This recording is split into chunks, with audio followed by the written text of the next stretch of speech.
Welcome to White Regis TV film review and preview. I'm Andrew Wright. So last week when I was off, Karate Kid Legends came out on home video. The film is the sixth film in the Karate Kid franchise and serves as a continuation of both the 2010 remake film, which was set in China and was about kung fu, as well as the Cobra Kai Netflix series, which was a continuation of the film, the first three Karate Kid films. So Legends stars Ben Wong as Li Fong, a kung fu prodigy who moves from Beijing to New York, and he gets on the wrong side of a local karate champion.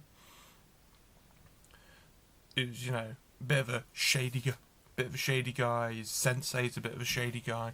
That type of typical franchise thing, especially from the first film. So it very much mirrors the first film, I just realised. So Legends also stars Jackie Chan, who reprises his role as Mr. Han from the 2010 reboot, alongside Ralph Macchio, who reprises his role as Daniel LaRusso from the first three films back in the 80s and 90s, as well as he was in Cobra Kai. So this was my first time watching the film. I watched it last week. I watched it the week I was off, the Monday it came out. And considering I didn't like the first film, I had only seen the first film. I haven't seen any of the other films. I've not seen Cobra Kai. And I didn't like the first film particularly.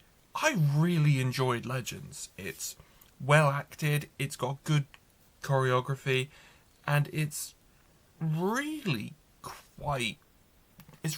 so beyond charming that I was just grinning from ear to ear for the whole 90 minutes. So I gave the film 4 stars out of 5. Karate Kid Legends is on home video now. This week, Disney Pixar's Elio arrived on home video. The film stars Jonas Kibreb, Zoe Saldana, Brad Garrett, and Jamila Jamil. The film revolves around an 11-year-old orphan boy under the care of his military aunt, who feels like he doesn't belong on Earth. He keeps wanting to get abducted by aliens, and he gets mistaken as an intergalactic ambassador for Earth after getting beamed up by aliens, and has to navigate a diplomatic crisis with a warlord. So this was my first time I watched the film. I deliberately didn't watch it last week when it came out on Disney Plus because I wanted to wait for the Blu-ray. And I have to say, I liked it. It sort of does the Pixar thing of it tells a moving story about the love of family and the search for identity and belonging, and is displayed to us with great visual splendor. It's also about the friendship between a human and a non-human, like almost like Ratatouille, and I love Ratatouille. So I gave Elio 4 stars out of 5. Elio's on home video now, as well as streaming on Disney Plus.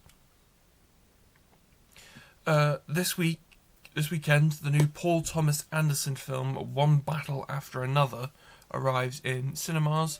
The film is an epic action thriller. It stars Leonardo DiCaprio, Sean Penn, and Benicio del Toro, and revolves around a group of ex-revolutionaries who reunite to save the daughter of one of their own. So far, the film has received 97% positive reviews from critics. I'm not sure if that figure's changed since I wrote my script, so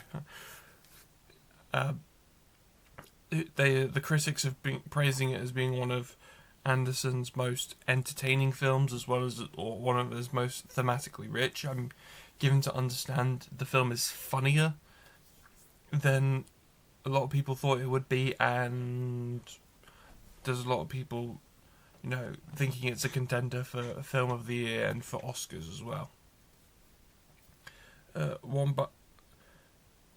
one battle after another is in cinemas now.